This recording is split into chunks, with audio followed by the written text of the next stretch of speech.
We're live. Ooh, that is a lot of light. We are gonna move that just a little bit. Sorry, guys, that was like really bright. But hi, we are here. This is our second week on YouTube instead of Facebook, and I hope we've got some of the kinks from last week worked out. We're trying different cameras every week to see what we like. So yeah, it is a Wednesday evening and we are still working on Bram Stoker because there were a lot of stories in this book. So this is your first time. So Dracula's Guest is kind of a deleted chapter from Dracula. It was our first story and it was so good. It is here, so you guys can go back and find it. I do not have an alcoholic beverage tonight, because I was really excited this morning and the gas station had my favorite soda. This is my favorite soda ever in the world. Yeah. It barely beats out Fresca. So that's saying something if you guys know me. Please tell me if you can hear me. We are using the Hype mic tonight. So let me know what you guys are hearing. If you're hearing anything, somebody was here and then they left, but that's okay. I'm just checking. Okay, so it is like officially 7:30 now, and I have rambled for the first 2 minutes, but those of you that have been with us on Facebook know that that's what I do. So it has been really busy here at the Wolves Den for a couple of weeks. I can't remember if we talked about this last week, but Big Kitty has crossed the Rainbow Bridge. I am just kind of sorry, this camera is mirrored. We're just going to not fidget. So Big Kitty crossed the Rainbow Bridge a couple weeks ago. It'll be 2 weeks on Friday. And so that kind of just started a whole week of crazy and sad and all of that. But I think we are finally getting back to normal around here.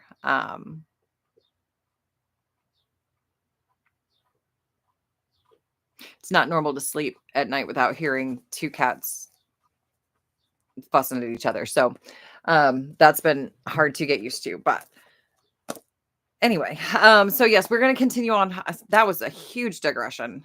Wow. Bram Stoker wrote a bunch of short stories. We're working on them. It's what we do on Wednesdays.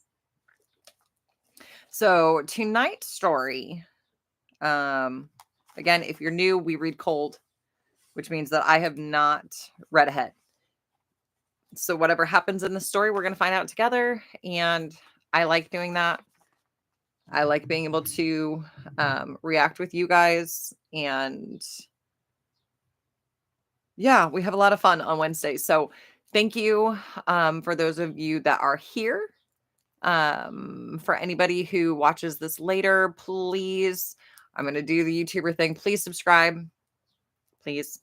Wednesdays get kind of fun, especially if we can get a lot of folks to join us. So I'm hoping there are some folks who are like seeing it popping up on Facebook right now and clicking on the link and will join us soon.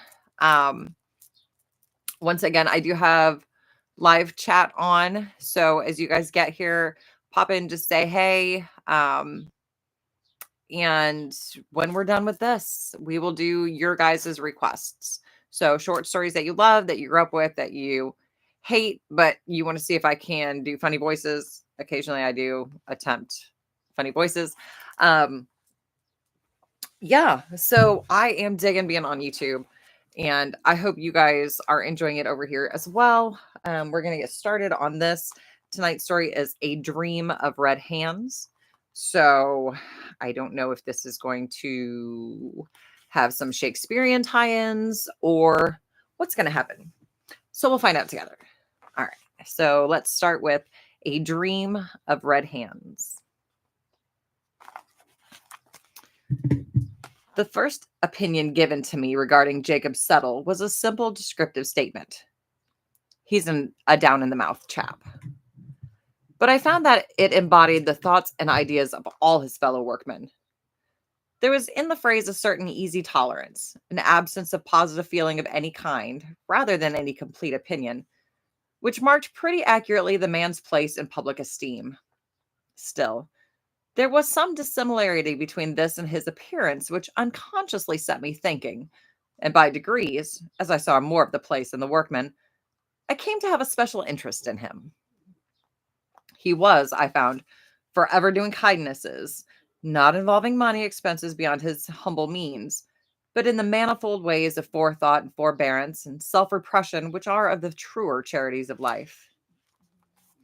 Women and children trusted him implicitly, though strangely enough, he rather shunned them, except when anyone was sick, and then he made his appearance to help if he could, timidly and awkwardly.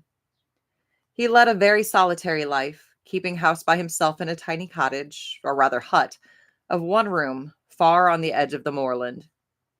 His existence seemed so sad and solitary that I wished to cheer it up, and for the purpose took the occasion when we had both been sitting up with a child, injured by me through accident, to offer to lend him books. He gladly accepted, and as we parted in the gray of the dawn, I felt that something of mutual confidence had been established between us. The books were always most carefully and punctually returned, and in time, Jacob Settle and I became quite friends. Once or twice, as I crossed the moorland on Sundays, I looked in on him, but on such occasions he was shy and ill at ease, so that I felt diffident about calling to see him. He would never under any circumstances come into my own lodgings. One Sunday afternoon, I was coming back from a long walk beyond the moor, and as I passed Settle's cottage, stopped at the door to say, "How do you do?" to him. As the door was shut, I thought that he was out and merely knocked for form's sake, or through habit, not expecting to get any answer. To my surprise, I heard a feeble voice from within, though what was said I could not hear. I entered at once and found Jacob lying half dressed upon his bed. He was as pale as death, and the sweat was simply rolling off his face.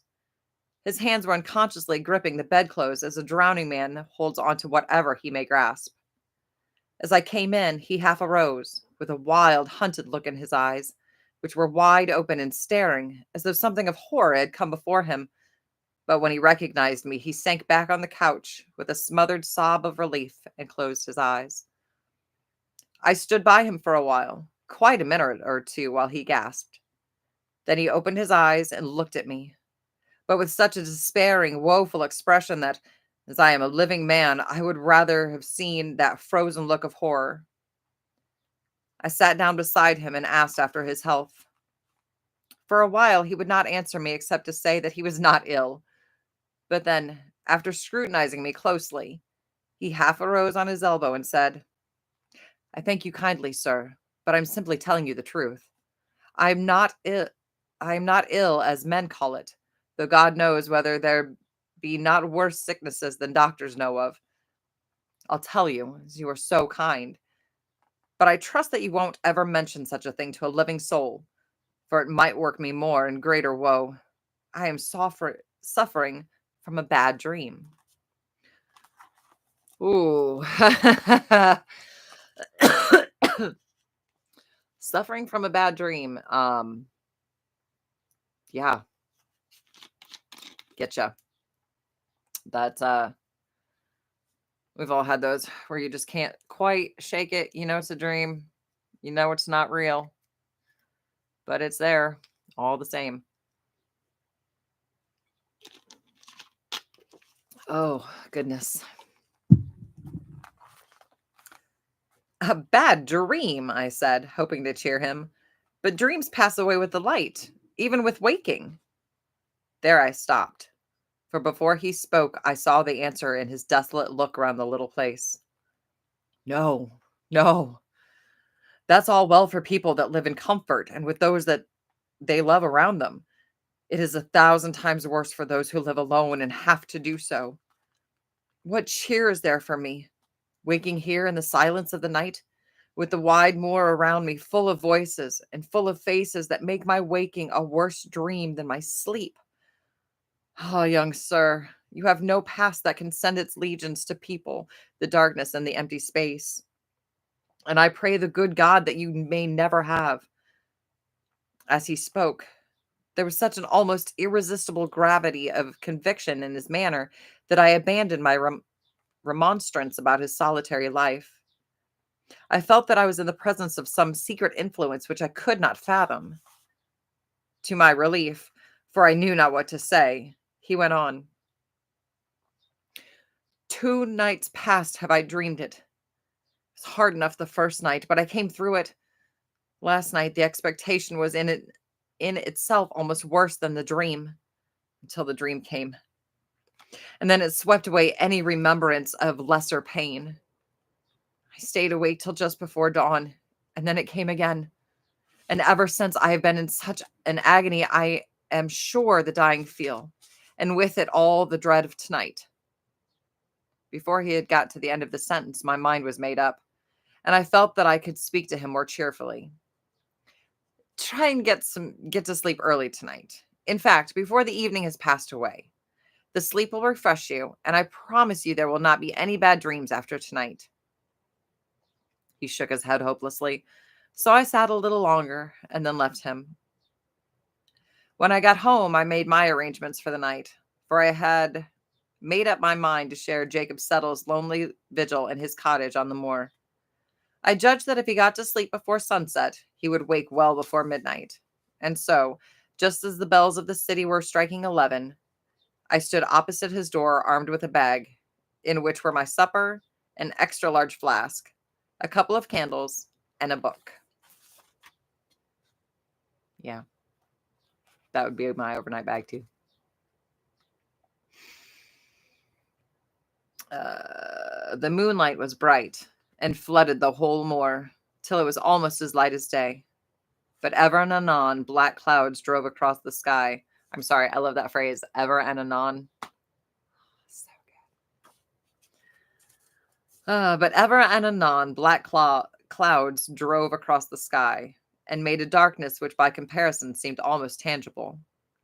I opened the door softly and entered without waking Jacob, who lay asleep with his white face upward. He was still and again bathed in sweat. I tried to imagine what visions were passing before these closed eyes, which could bring with them the misery and woe which were stamped on the face. But fancy failed me, and I waited for the awakening. It came suddenly, and in a fashion which touched me to the quick, for the hollow groan that broke from the man's white lips as he half arose and sank back was manifestly the realization or completion of some train of thought which had gone before. "If this be dreaming," said I to myself, "then it must be based on some very terrible reality. What can have been that unhappy fact that he spoke of?" While I thus spoke, he realized that I was with him. It struck me as strange that he had no period of that doubt as to whether dream or reality surrounded him, which commonly marks an expected environment of waking men. With a positive cry of joy, he seized my hand and held it in his 2 wet, trembling hands, as a frightened child clings on to someone whom it loves. I tried to soothe him. "There, there. It is all right. I have come to stay with you tonight, and together we will try to fight this evil dream." He let go my hand suddenly and sank back on his bed and covered his eyes with his hands. "Fight it? The evil dream? Ah, no, sir, no. No mortal power can fight that dream, for it comes from God, and it is burned in here." And he beat his hand upon his chest. Then he went on. "It is the same dream, ever the same, and yet it grows in its power to torture me every time it comes." "What is the dream?" I asked, thinking that the speaking of it might give him some relief. But he shrank away from me, and after a long pause said, "No, I had better not tell it. It may not come again." There was manifestly something to conceal from me, something that lay behind the dream, so I answered, "All right. I hope you have seen the last of it. But if it should come again, you will tell me, will you not? I ask not out of curiosity, but because I think it may relieve you to speak." He answered with what I thought was an almost undue amount of solemnity. If it comes again, I shall tell you all." Then I tried to get his mind away from the subject to more mundane things. So I produced supper and made him share it with me, including the contents of the flask. Aha. Hence the extra large flask. After a little, he braced up, and when I lit my cigar, having given him another, we smoked a full hour and talked of many things. Little by little, the comfort of his body stole over his mind, and I could see sleep laying her gentle hands on his eyelids. He felt it too, and told me that now he felt all right, and I might safely leave him. But I told him that, right or wrong, I was going to see in the daylight. I was going to see in the daylight. Aha. So I lit my other candle and began to read as he fell asleep. By degrees, I got interested in my book, so interested that presently I was startled by its dropping out of my hands.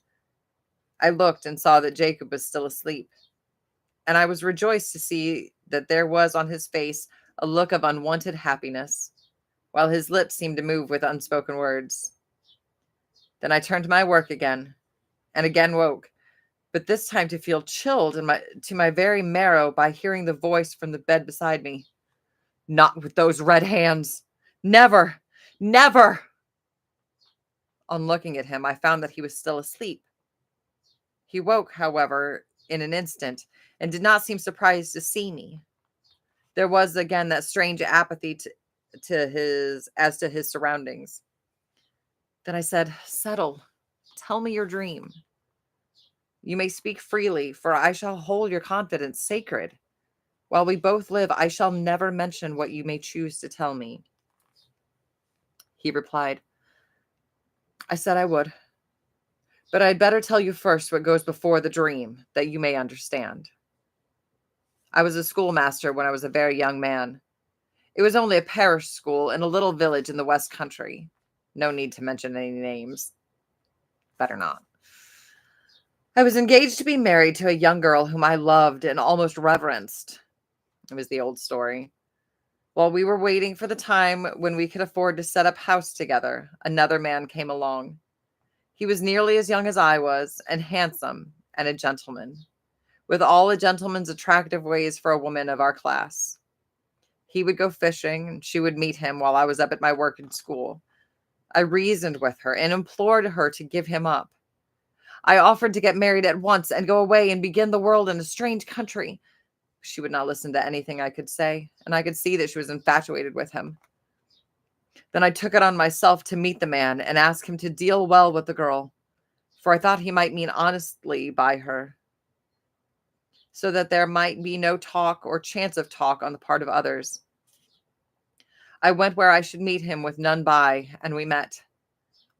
Here Jacob had to pause, for something seemed to rise in his throat, and he almost gasped for breath.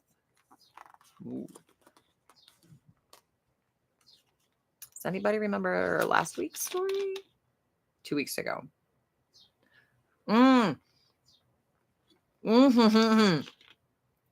Spoiler. Sorry. That was the story didn't come up. Okay. We're going to read that one. I promise. Oh, then he went on. "Sir, as God is above us, there was no selfish thought in my heart that day. I loved my pretty Mabel too well to be content with a part of her love, and I had thought of my own unhappiness too often not to have come to realize that, whatever might come to her, my hope was gone. He was insolent to me.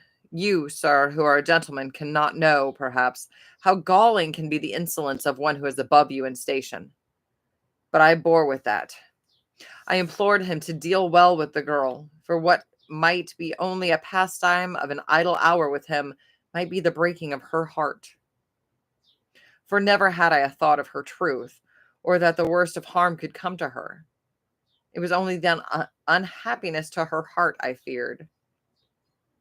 But when I asked him when he intended to marry her, his laughter galled me so that I lost my temper, and told him that I would not stand by and see her life made unhappy. Then he grew angry too, and in his anger said such cruel things of her that then and there I swore he should not live to do her harm. God knows how it came about, for in such moments of passion it is hard to remember the steps from a word to a blow. But I found myself standing over his dead body, with my hands crimson with the blood that welled from his torn throat. Okay. We were alone, and he was a stranger, with none of his kin to seek for him, and murder does not always out, not all at once. His bones may be whitening still, for all I know, in the pool of the river where I left him.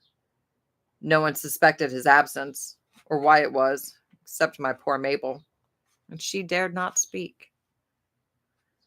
But it was all in vain, for when I came back again after an absence of months, for I could not live in the place, I learned that her shame had come, and that she had died in it. Hitherto I had been borne up by the thought that my ill deed had saved her future. But now, when I learned that I had been too late, and that my poor love was smirched with that man's sin,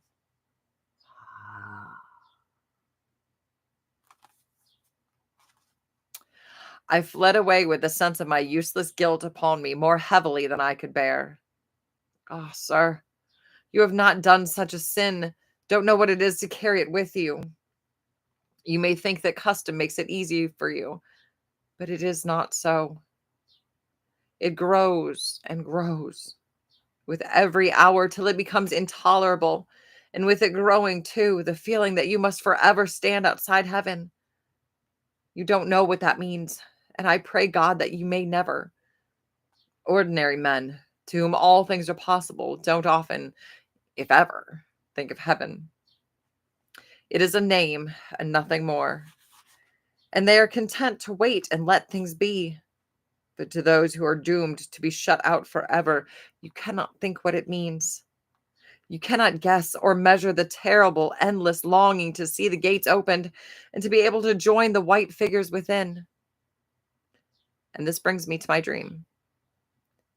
It seemed that the portal was before me, with great gates of massive steel, with bars of the thickness of a mast, rising to the very clouds, and so close that between them was just a glimpse of a crystal grotto, on whose shining walls were figured many white-clad forms with faces radiant with joy. When I stood before the gate, my heart and my soul were so full of rapture and longing that I forgot. And there stood at the gate two mighty angels with sweeping wings and, oh, so stern of countenance. They held each in one hand a flaming sword, and in the other the latchet, which moved to and fro at their lightest touch. Nearer were figures all draped in black, with heads covered so that only the eyes were seen, and they handed to each who came white garments such as the angels wore. A low murmur came that told that all should put on their own robes and without soil, or the angels would not pass them in, but would smite them down with the flaming swords. I was eager to don my own garment, and hurriedly threw it over me and stepped swiftly to the gate.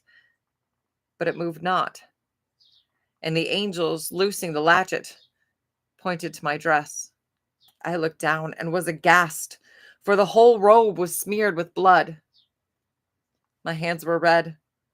They glittered with the blood that dripped from them as on that day by the river bank. And then the angels raised their flaming swords to smite me down, and the horror was complete. I awoke. Again and again and again, that awful dream comes to me. I never learn from the experience. I never remember. But at the beginning, the hope is ever there to make the end more appalling. And I know that the dream does not come out of the common darkness where the dreams abide, but that it is sent from God as a punishment. Never, never shall I be able to pass the gate, for the soil on the angel garments must ever come from these bloody hands. I listened as in a spell when Jacob spoke. There was something so far away in the tone of his voice, something so dreamy and mystic in the eyes that looked as if through me at some spirit beyond. something so lofty in his very diction, and in such marked contrast to his work-worn clothes and his poor surroundings, that I wondered if the whole thing were not a dream. Hmm. Are we having some, obviously some precognitive moments, but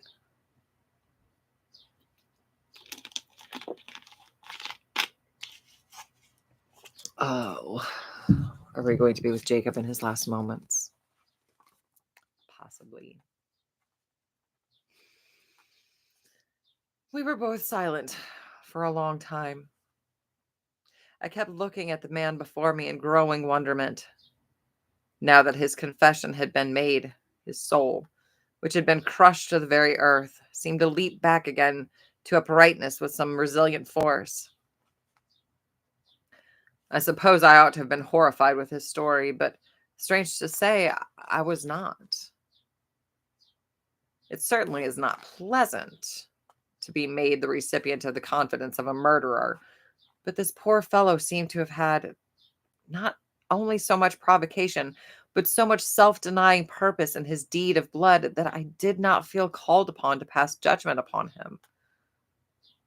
My purpose was to comfort. So I spoke out with what calmness I could, for my heart was beating fast and heavily.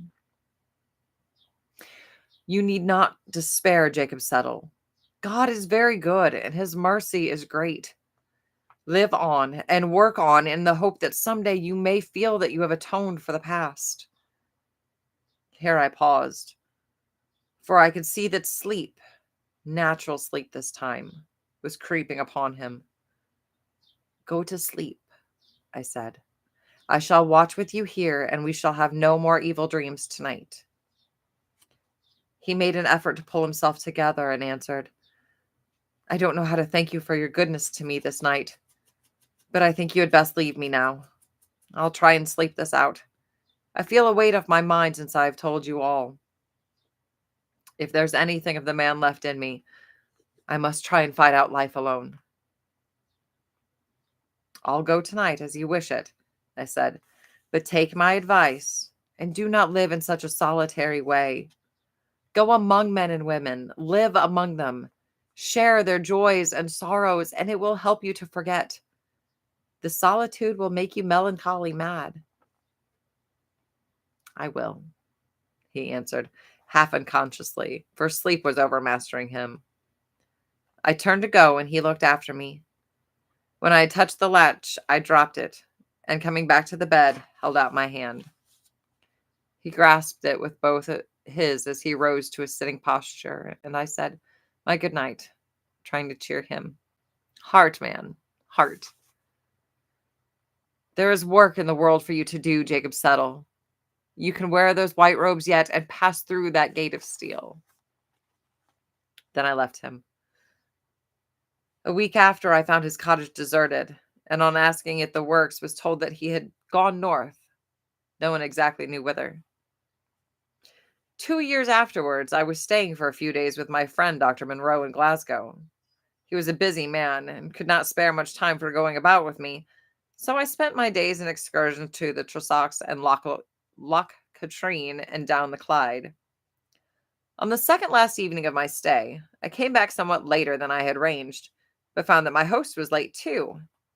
The maid told me that he had been sent for to the hospital.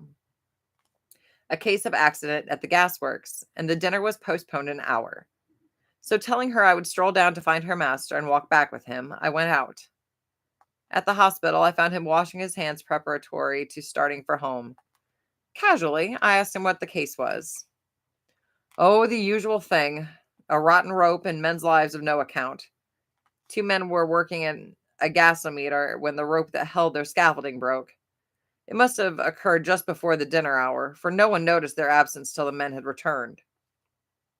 Oh. There was about 7 feet of water in the gasometer, so they had a hard fight for it, poor fellows. However, one of them was alive, just alive, but we've had a hard time to pull him through. It seems that he owes his life to his mate, for I've never heard of greater heroism. They swam together while their strength lasted. But at the end, they were so done up that even the lights above and the men slung with ropes coming down to help them could not keep them up. But one of them stood on the bottom and held up his comrade over his head. And those few breaths had made all the difference between life and death. Whew. They were a shocking sight when they were taken out, for that water is like a purple dye with the gas and the tar. The man upstairs looked as if he'd been washed in blood. Ugh. And the other? Oh, he's worse still. But he must have been a very noble fellow. That struggle under the water must have been fearful. One can see that by the way the blood has been drawn from the extremities. It makes the idea of the stigmata possible to look at them. Resolution like this could, you would think, do anything in the world. Aye, it is might almost unbar the gates of heaven. Look here, old man, it is not a very pleasant sight, especially just before dinner. But you are a writer, and this is an odd case. Here's something you would not like to miss, for in all human probability, you will never see anything like it again. While he was speaking, he had brought me into the mortuary of the hospital. On the bier lay a body covered with a white sheet, which was wrapped close around it. Looks like a chrysalis, doesn't it? I say, Jack, if there be anything in the old myth that a soul is typified by a butterfly, well, then the one that this chrysalis sent forth was a very noble specimen and took all the sunlight on its wings. See here. He uncovered the face. Horrible indeed it was. It looked as though it stained with blood. But I knew him at once. Jacob Settle. My friend pulled the winding sheet farther down. The hands were crossed on the purple breast as they had been reverently placed there by some tender-hearted person. As I saw them, my heart throbbed with a great exultation, for the memory of his harrowing dream rushed across my mind. There was no stain now on those poor, brave hands, for they were blanched white as snow. And somehow, as I looked, I felt that the evil dream was all over. That noble soul had won away through the gate at last. The white robe had now no stain from the hands that had put it on. Whew. Okay,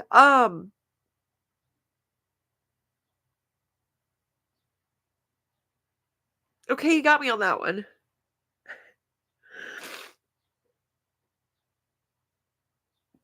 These have all had like ghosties and Bram Stoker stuffs in them. Whew. Yeah, I was not expecting that one, guys.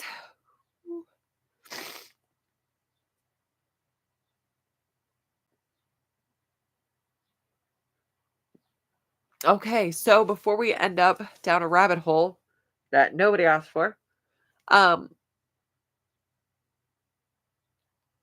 yeah, okay, so thank you guys so much for being here.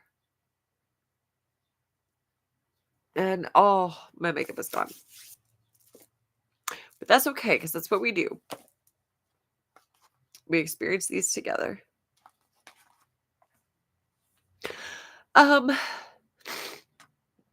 So yeah, don't forget to like and subscribe, all that good stuff, all the YouTube normal sayings.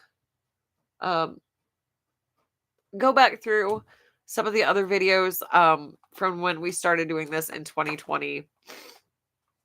I'm sorry that it has taken me so long to get back, but we are here together again. And I am sorry, guys. Wow. You know what? I'm not sorry. I'm feeling my feelings. And I'm just going to feel my feelings. And if this gave you some feels, sit in them. Take a minute. Who cares?